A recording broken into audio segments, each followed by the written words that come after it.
Seja bem-vindo ao Conceito Podcast Oficial. Hoje iremos abordar o tema deficiência intelectual com a professora e formadora de professores, Verusca de Paula. Obrigada, Verusca. Prazer, muito obrigada pelo convite. Para mim é um prazer estar aqui. Doutora Verusca, é um tema, eu acho assim que muito abrangente, né? Eu queria já saber o que é a deficiência intelectual. Então, a deficiência intelectual, existe uma confusão em relação à deficiência intelectual e é até normal. Até porque há bem pouco tempo a gente ainda ouviu falar que a pessoa tinha deficiência mental. Não sei se você lembra. E na época, né, há poucos anos atrás, que não é muito tempo, as pessoas se referiam à pessoa com deficiência mental, intelectual, como mental. E era associado a isso, por exemplo, retardo mental, mongoloide, esses termos pejorativos. Então, o DSM-5 veio com essa mudança na nomenclatura, mudou o nome de deficiência mental para deficiência intelectual. Até porque a deficiência mental, como ela era associada a uma doença mental, tinha essa... a pessoa tem uma doença, uma deficiência. E às vezes a pessoa pensava assim, se é uma deficiência mental, então existe cura, como a doença mental também tem uma cura. E é totalmente diferente. Eu sempre falo com meus professores assim, gente, eu vou dar um nome aqui de algumas doenças mentais, só para vocês entenderem a diferença. Vou falar umas doenças mentais aqui que quase ninguém tem. Depressão, ansiedade... Isso sim é um adoecimento, que você vai a um médico, você vai se tratar, vai tomar um remédio, né? E quem sabe ter a cura, uma melhora. Mas a deficiência, ela é uma condição. A pessoa nasce com aquela condição. Então, o diagnóstico de deficiência intelectual, ele é dado até os 18 anos, ou seja, até os 18 anos, se não houve o diagnóstico de deficiência intelectual, depois não vai ser deficiência intelectual. E como é que é feito esse diagnóstico? Esse diagnóstico é feito pelo médico e ele vai abordar ali, alguns critérios para deficiência intelectual são, primeiro, tem que ter um coeficiente intelectual abaixo de 70. É o que a gente chama de QI. Um QI médio da nossa população brasileira, o QI médio é de 100. Então, uma pessoa normal, que trabalha, que tem uma vida funcional, ela tem uma média de um QI de 100. Pode ser um pouquinho mais de 100, um pouco menos de 100, mas está na média. Passou muito para cima de 100, é o que a gente vai chamar de altas habilidades, superdotação, sabe? Um QI de 124, 140, um QI super acima da média. Então, aquela pessoa é mega inteligente. Agora, um QI muito abaixo da média, ele vai abaixando. Então, quando ele chega por volta de 70 até 71, ele está ali limítrofe. É uma pessoa que ela tem um rebaixamento intelectual, um rebaixamento cognitivo, mas não é considerada uma pessoa com deficiência intelectual. Aí vamos dar um exemplo. É aquela pessoa assim, que tem mais dificuldade de pegar as coisas, mais lento para aprender, mas não caracterizou ali abaixo de 70. Agora, quando a pessoa ela tem um QI abaixo de 70 e associado a isso, ou seja, não é só um QI abaixo de 70, tem que estar associado aí limitações do que a gente chama de comportamentos adaptativos. São os comportamentos que me tornam apta a viver em sociedade, a ser adaptada em sociedade. Por exemplo, eu estou aqui conversando com você, então eu sei o que se espera de mim nesse ambiente. Eu sei cuidar de mim em questões de higiene, de cuidados pessoais. Já uma pessoa com deficiência intelectual, ela pode ter prejuízo em pelo menos 2 áreas do comportamento adaptativo. E aí são várias áreas. Por exemplo, mexer com dinheiro, sistema monetário, pode ter prejuízo, sim ou não. E vai depender, porque como existem graus, leve, moderado, severo, profundo. Então, vai existir ali graus de deficiência intelectual. E uma das áreas que é prejudicada nesse comportamento adaptativo é a questão do desempenho escolar também. Então, vem aí um prejuízo cognitivo, que é o rebaixamento, associado a essas limitações do comportamento. Isso configura hoje um diagnóstico de deficiência intelectual. Mas a gente vê que é muito comum, quando a pessoa tem uma deficiência intelectual leve, às vezes nela nem chega esse diagnóstico. Então, tem uma idade, né? Porque para você ter essa percepção da inteligência, dos afazeres, ser mais lento, a pessoa já está com uma certa idade, né? Sim, mas já pode ser diagnosticada bem no início também. Porque vai acompanhar os marcos do desenvolvimento. Sabe aquele caderninho de vacina, quando a gente leva a criança para vacinar e a gente volta com o caderninho? Os pais não sabem a riqueza que tem naquele caderno. Dentro daquele caderno lá tem os marcos do desenvolvimento, onde você vai anotando. Então tem lá, 1 mês. O que se espera de uma criança com 1 mês? Aí ele marca se acompanha com os olhos, 6 meses, ele gira, ele já engatinha. Então, a criança, quando ela tem uma deficiência intelectual, ela já é uma criança que já apresenta atraso desde lá de trás. Então, é aquela criança que demorou demais para falar, demorou demais para ficar com o corpinho em pé, às vezes ela era mais molinho. Era aquela criança que demorou para andar, teve um atraso. Você vê que tem um atraso em tudo, que as outras crianças já pegam um objeto com determinada idade, ela não pega aquele objeto. Então, ela já vem demonstrando um atraso lá desde a primeira infância. Você está falando essa questão do caderninho aí, ó, pra você ver, eu tive filho, eu tive neto, eu acompanhei minha netinha até certa idade também, ia nos médicos, ia nos postos de saúde. Eu nunca ouvi falar sobre essa questão do marco. Talvez também por uma falta também de interesse da gente, né? De pegar o livrinho, ler. É verdade. Você só vai ali nas vacinas. Mas eu acho também que deveria, né? Ter um incentivo para a gente ter essa percepção que você estava acabando de falar aí para a gente. Né? E dá para ver direitinho. Inclusive, quando eu faço formações para professores de educação infantil, eu falo para eles, gente, quando vocês fizerem reuniões de pais, traz um caderninho de vacina e mostra na página que tá e como que é. Porque às vezes a criança tá lá com 2 anos e a criança não tem ainda, fala 1 ou 2 palavras. Lá tá marcando quantas palavras essa criança de 2 anos se espera que ela falasse. Quando o pai vê, ele fala, poxa, meu filho não fala, ele tem 2 anos. Aqui no caderninho tá falando que ele deveria falar X palavras. Então ele vai ver que tem um atraso ali. E aí ele começa a observar que vai ter atrasos em outras áreas. Então, isso ajuda até mesmo a família a entender. Numa sala de aula, você com um aluno com deficiência, como é que você faz para que todos os alunos tenham o mesmo engajamento na sala? Isso é uma pergunta extremamente importante. Quando eu tenho um aluno na sala de aula e ele tem deficiência intelectual, ele pode ter, como eu disse, tem vários níveis. Ele pode ser leve e conseguir acompanhar a turma com algumas adaptações. Então, quando a gente tem um aluno com deficiência na sala de aula, o professor, ele precisa adaptar essa aula para que todos possam aprender. É muito comum, por exemplo, a pessoa com deficiência intelectual não alfabetizar. Ou ter uma alfabetização, assim, onde ele não consegue interpretar grandes textos, sabe? E aí ele tem uma dificuldade de acompanhar a turma. Então, quando isso acontece, está dentro da sala de aula e tem um aluno que não acompanha a turma, que não consegue ler com a fluência dos outros, ou mesmo que esteja sem alfabetizar, né? Ele está, às vezes, no 4º ano, no 5º ano e não está alfabetizado. Então, o professor ele precisa fazer o que a gente chama de plano de desenvolvimento individual. Ou seja, o material que eu trouxe para trabalhar com a turma, o currículo que estava proposto ali para a turma, ele não alcança, é inacessível para aquele meu aluno. Então, se aquele planejamento coletivo não alcança a necessidade do meu aluno, eu tenho que fazer um planejamento individual. Então, eu faço um plano para este aluno. Aí a gente chama de plano de desenvolvimento individual. Inclusive, ou PEI, em alguns lugares do Brasil, a gente chama de plano de ensino individualizado.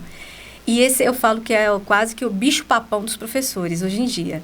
E, inclusive, nas minhas formações, é um dos temas que eu mais trabalho, um dos temas que eu trabalho muito, né? Que é o PDI ou PEI. Porque o professor fala, eu sei que ele não acompanha, mas o que eu faço? Onde que vai ser o meu ponto de partida? Então, vamos pensar, eu estou trabalhando lá uma produção de texto na sala de aula. Como que uma pessoa que não é alfabetizada vai produzir um texto? Não há reprovação? Não tem reprovação. Não tem mais reprovação. O aluno passa. Quando o aluno tem deficiência, ele pode permanecer 50% do tempo a mais. Então, geralmente a gente faz assim, a cada 3 anos o aluno é retido 1 ano. E não retido como a gente dizia antigamente, por bomba, porque não conseguiu. Não, ele é retido como uma chance, uma oportunidade dele ficar um tempo a mais e assimilar melhor aquele conteúdo. Então, vamos pensar, eu estou trabalhando na produção de texto, o aluno não está alfabetizado. Como que eu posso trabalhar esse texto com esse aluno? De várias formas, então eu vou adaptar. Por exemplo, o aluno, se ele não está alfabetizado, ele pode, se ele entender o texto, eu falo sobre o texto com ele, sobre o assunto que é, e ele me fala o que ele entendeu. E eu posso pegar algum aluno para ser escriba dele, então ele conta, a história é sobre isso, eu estou fazendo uma história sobre isso. E alguém escreve para ele, ou o próprio professor, ou se tiver um monitor, escreve. Então, ele fez a mesma atividade que a turma, porém, com algumas adaptações. Ele está alfabetizado, mas assim, ele não escreve textos. Então, ele pode fazer uma lista das palavras sobre o que está relacionado com aquele texto. Então, são várias formas que o professor pode adaptar para que o aluno não fique fora do contexto. Porque o que não pode acontecer é, a turma está lá trabalhando matemática. Estou trabalhando raiz quadrada, mas o menino não sabe contar. Aí, como ele não sabe contar, ele não entende nada de número, o que eu pego? Eu pego um desenho de palhaço para ele colorir. Não posso. Por quê? Não tem nada a ver, ele está trabalhando matemática. Qual é o ponto de partida dele de matemática? Ele não sabe números e quantidades. Então, eu vou trabalhar a conservação de número com ele. Dentro da matemática, eles estão fazendo raiz quadrada, eu vou trabalhando com ele o quê? De onde ele está em matemática. É aí que eu falo, volta lá no plano de ensino individualizado. Eu tenho que avaliar esse aluno e saber onde é o ponto de partida. E eu começo ali do ponto de partida dele. Mas na sala de aula, então, tem que ter mais de um professor para dar conta, né? Ou não? Olha, não. Sim e não, depende. Quando o aluno... Hoje, o município em Valadares, na nossa cidade aqui de Governador Valadares, tem uma lei que diz quando o aluno tem direito a um profissional de apoio. No caso, a gente chama aqui de monitor. Então, cada cidade, cada sistema tem a sua legislação para dizer quando vai ter ou não. E hoje a lei, né, que é a lei a LBI, que é a Lei Brasileira de Inclusão, ela diz que para ter um apoio, um profissional de apoio dentro da sala, ele precisa, não trouxe a lei aqui escrita, né? Mas fala assim, de maneira rasa, diz que ele precisa ter necessidade de apoio na alimentação, locomoção e higiene. Então, pega essas 3 áreas. Alimentação, locomoção e higiene. Vamos pensar que na deficiência intelectual, ele não precisa de apoio na alimentação, não precisa de apoio na locomoção e às vezes precisa só de uma supervisão na questão da higiene. Então, em muitos casos, ele não vai ter um profissional dentro da sala de aula. O próprio professor regente é que vai fazer essas adequações que a gente chama aí, essas adaptações para o aluno. Só que o professor regente, ele não está sozinho. Ele tem uma equipe para apoiar. E se ele não tem, ele deveria ter. E dessa equipe a gente chama de professor de AEE, que é o professor de atendimento educacional especializado. Então, o professor de AEE, o tema é grande, né? O professor de AEE, ele orienta o professor regente que está dentro da sala regular para fazer essas adaptações. E também esses professores recebem formação continuada e também buscam formações fora para poder dominar essa área aí. E você também precisa de a criança, na verdade, né? Ela precisa também de um apoio, de uma terapia, porque deve haver uma rejeição dos outros colegas, né? Na verdade, você tem que trabalhar os 2 lados, né? Ou não? Sim, tem que trabalhar, porque existe bullying também, né? E criança, sabe como é que criança é, né? Ele não tem papa na língua. Deu vontade de falar, eles falam, né? Esse menino é burro, esse menino é sonso. Tem isso, e eles sentem. Principalmente quando a deficiência intelectual é leve. Então, precisa sim ter um apoio muito grande. Mas o que eu vejo que a maioria das pessoas, assim, eu trabalho numa rede e por observação, eu falo que um dia eu tenho vontade de fazer uma pesquisa de campo sobre isso. Por observação, a maioria das crianças que têm deficiência intelectual, não são todas, é a maioria, não posso dizer porcentagem, são de uma família de baixa renda. E não tem acesso, às vezes, a um psicólogo, um terapeuta. Então, depende muito da disponibilidade local do SUS. Mas seria extremamente necessário que eles tivessem muito. Eles precisam de fonoaudiólogo para desenvolver na linguagem, eles precisam de terapia ocupacional, de fisioterapia, precisam de muitas estratégias. O autismo e a deficiência intelectual, às vezes ela não confunde? É porque caminham juntas.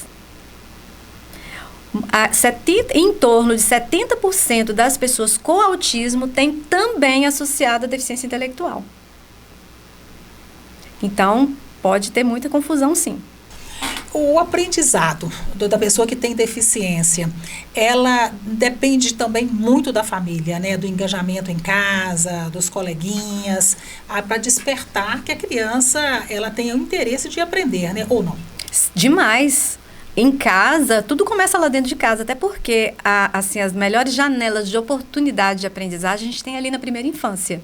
Então, é extremamente importante ali, logo no início, o estímulo das brincadeiras que a gente faz quando bebê, os estímulos de leitura, de música, de dar acesso mesmo a vários tipos de conhecimento para essa criança. Começa lá dentro de casa.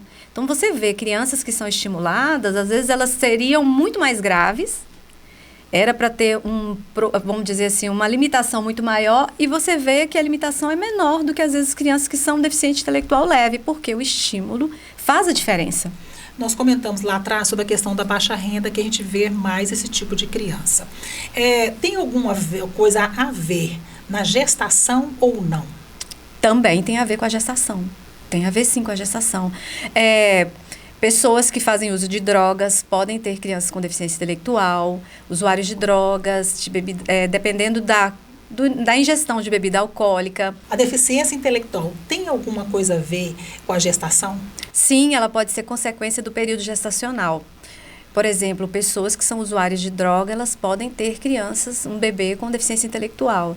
Também pode ser ali na hora do parto. Então, tem causas que são intrauterinas, ou seja, durante o período de gestação, geralmente nos 3 primeiros meses, às vezes uma desnutrição da mãe e outras questões. Também pode ser durante o parto, ali na hora do parto, faltou oxigenação, a criança passou da hora de nascer, e logo após o parto também, uma questão de desnutrição grave também causa deficiência intelectual. Então, tem vários fatores aí que pode afetar, né? Tem que tomar muito cuidado.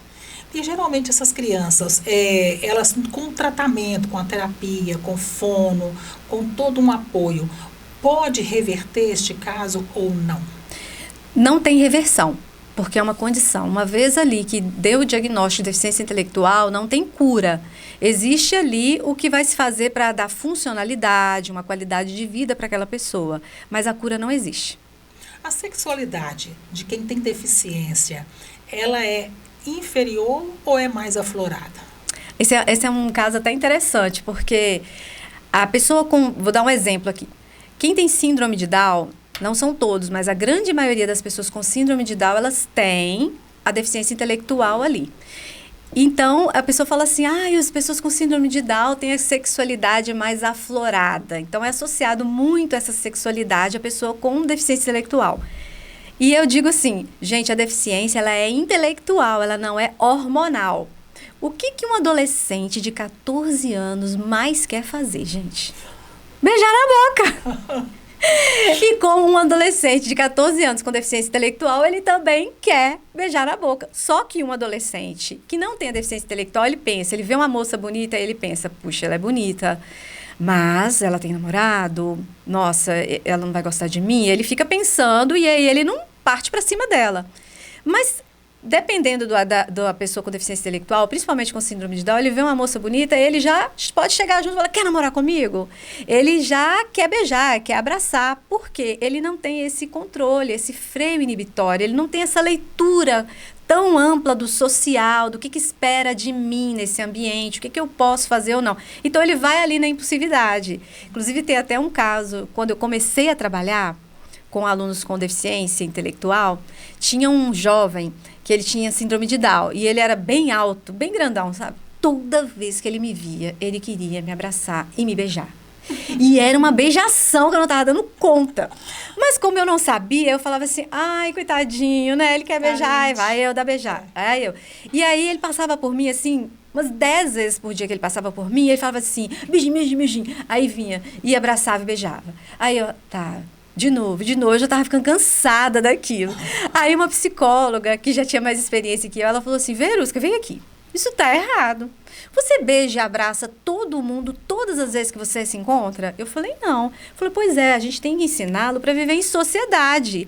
Na sociedade, ele vai sair beijando e abraçando todo mundo o tempo todo. Ensina para ele a hora de abraçar e de beijar. Aí eu falei, agora deixa comigo. Na hora que ele veio, no outro dia, de manhã cedinha, já chegou o beijinho. Eu beijei, bom dia. Deu 5 minutos, ele voltou, já queria mais beijo e abraço.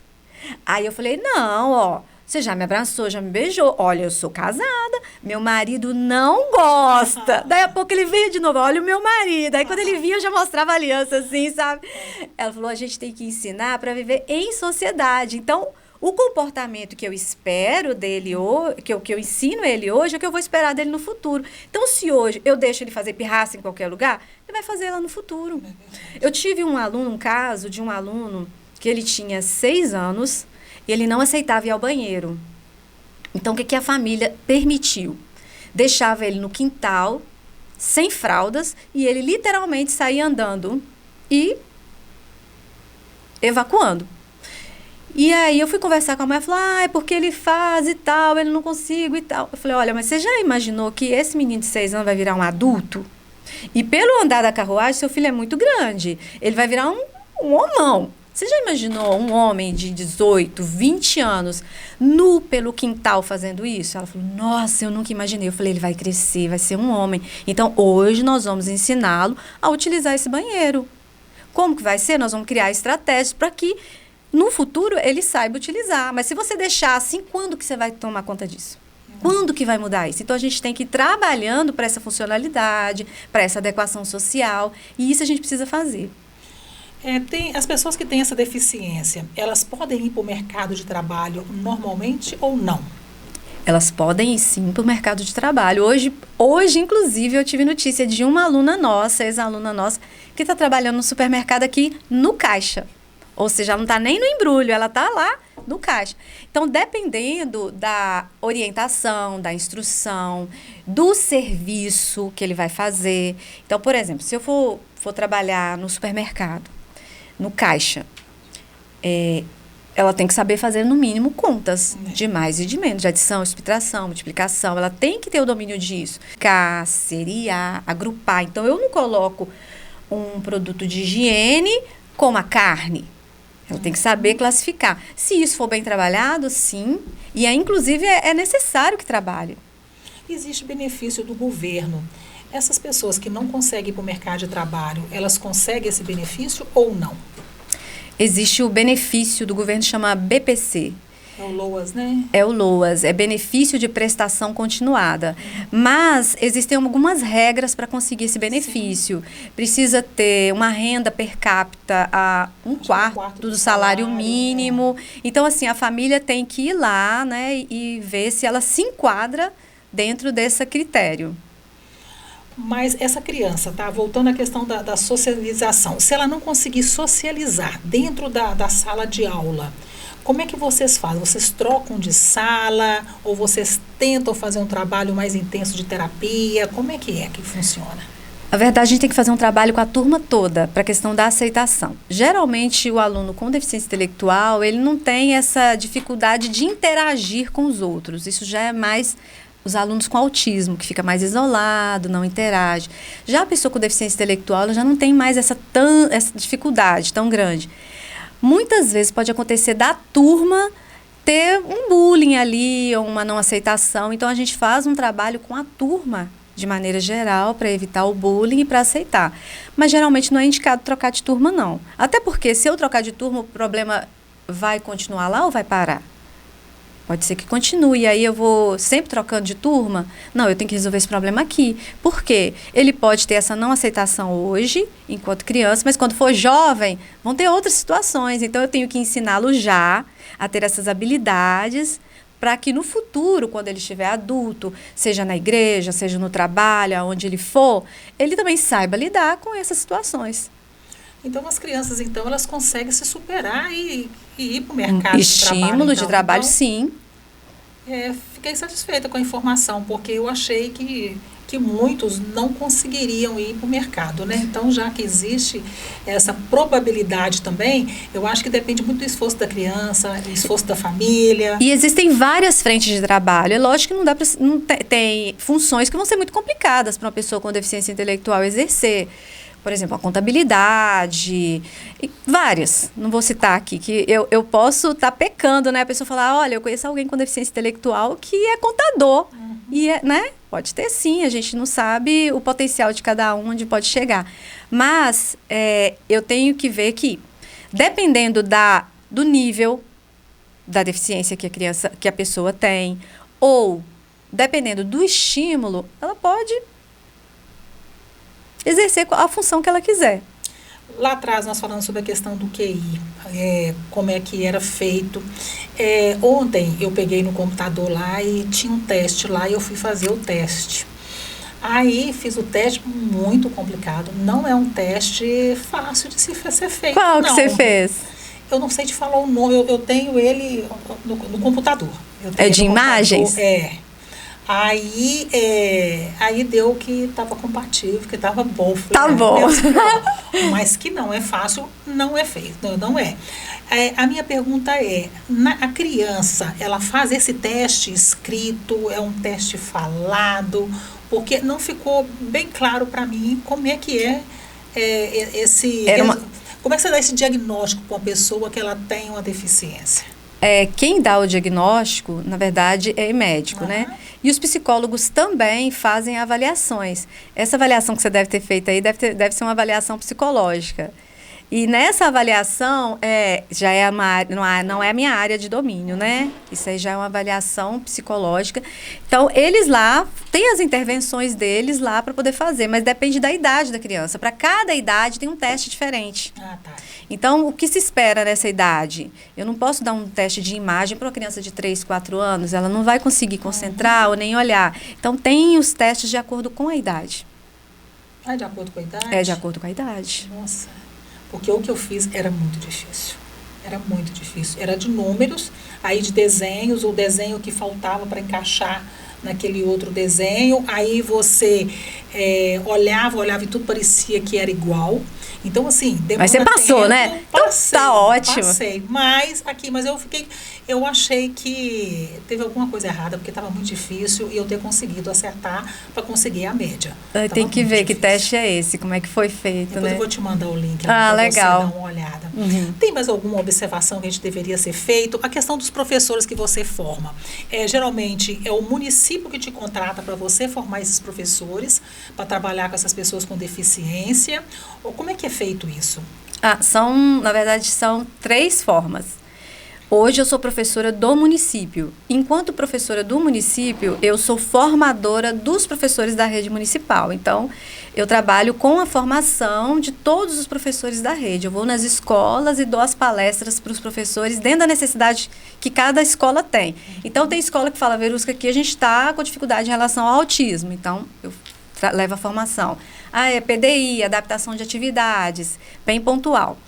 Então, dentro da rede, como professora, eu trabalho assim.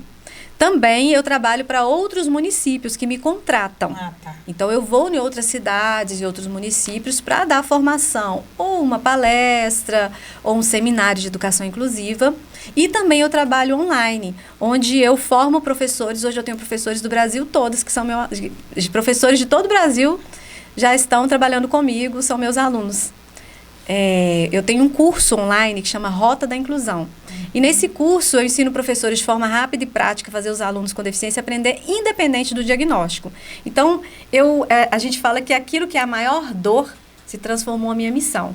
Que quando eu comecei a trabalhar, 28 anos atrás, que eu fui dar aula para aluno com deficiência, não tinha internet, não tinha Instagram, não tinha nada.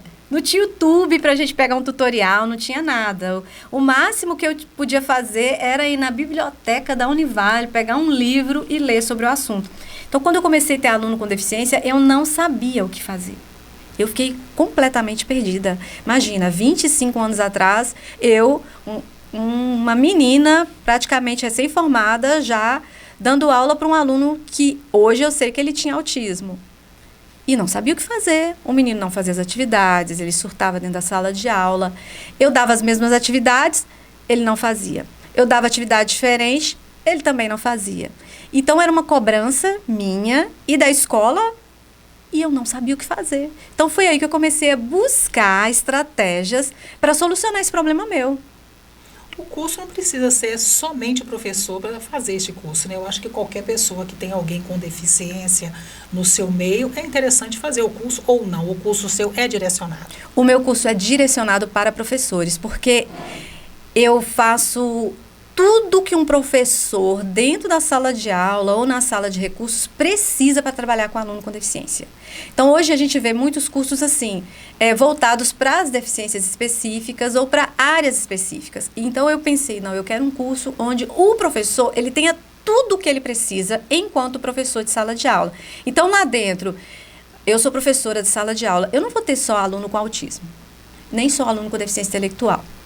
Eu vou ter ali com paralisia cerebral, eu vou ter aluno com baixa visão, aluno com cegueira, aluno com surdez. Eu não sei quando eu vou ter esses alunos, mas esse ano que vem, a qualquer momento pode ter uma matrícula ali de um diagnóstico que eu ainda não trabalhei. Então, eu queria um curso que, quando isso acontecesse com o professor, ele soubesse onde buscar essa resposta. Então, se eu estou dando aula para esses alunos, como que eu faço o planejamento? Então, eu queria que esse curso também tivesse isso. E como que eu adapto as atividades? Como que eu ensino esse aluno na prática? Então, o meu curso, aí eu faço todo esse trajeto que o professor precisa, ou seja, desde o momento que você recebeu um aluno dentro da sala de aula, o que é a primeira coisa que você precisa fazer? E como caminhar com esse aluno? Então, esse passo a passo, por isso que ele é direcionado para professores mesmo. É um curso com preço acessível ou não? É um curso com preço excelente. Você imagina, em um curso só, você tem todo o programa de acompanhamento, porque eu falo que não é um curso, é um programa de acompanhamento, porque o professor que entra nesse programa, chama Rota da Inclusão, além de um curso completo que já está gravado, que ele pode assistir quantas vezes quiser, além disso, ele ainda tem o meu acompanhamento durante um ano inteiro. Então, eu abro de 15 em 15 dias, a gente tem reuniões com os professores, para o que eu chamo de tira dúvidas. E nessas reuniões eu faço aprofundamento dos temas que eles mais querem, e ainda tiro as dúvidas, ou seja, quando a gente dá um curso de deficiência, às vezes você fala assim, tá, mas o meu aluno tem algo muito específico, singular. Como, por exemplo, um dia desse eu tive uma das minhas professoras falou, Verusca, a minha aluna, todas as vezes que ela entra dentro da sala de aula, ela tem autismo. A primeira coisa que ela faz é procurar alguém que está de bobeira e empurrar. E isso está me causando um problema grave. Então, onde que o professor vai conseguir tirar essa dúvida? Comigo ele consegue, porque ele vai ter encontro quinzenal e ele vem e tira essa dúvida. Então, a gente cria a estratégia ali, ela aplica e na outra semana ela me fala, Verusca, deu certo, funcionou. Agora, a demanda é outra. Então, eu acompanho esses professores durante um ano. A gente faz um monte de imersão. É muito incrível. Eu estou muito feliz com o curso. Isso é muito bom, né? A internet ajuda muito a gente, né? Sim. Professora, quero muito te agradecer a sua participação. Valeu pelos esclarecimentos aí. Muita coisa, às vezes, que a gente não sabe e a gente vai aprendendo. Depois eu quero fazer um bate-papo com você sobre a questão da inteligência, não da inteligência do intelecto lá, aquela corporal, aquela das mãos que a gente as inteligências múltiplas. A teoria de Gardner. É um negócio que interessa muito a gente depois falar a respeito. Tá? Muito obrigada pela sua participação. Obrigada a você. Conceito Podcast. Se inscreva em nosso canal.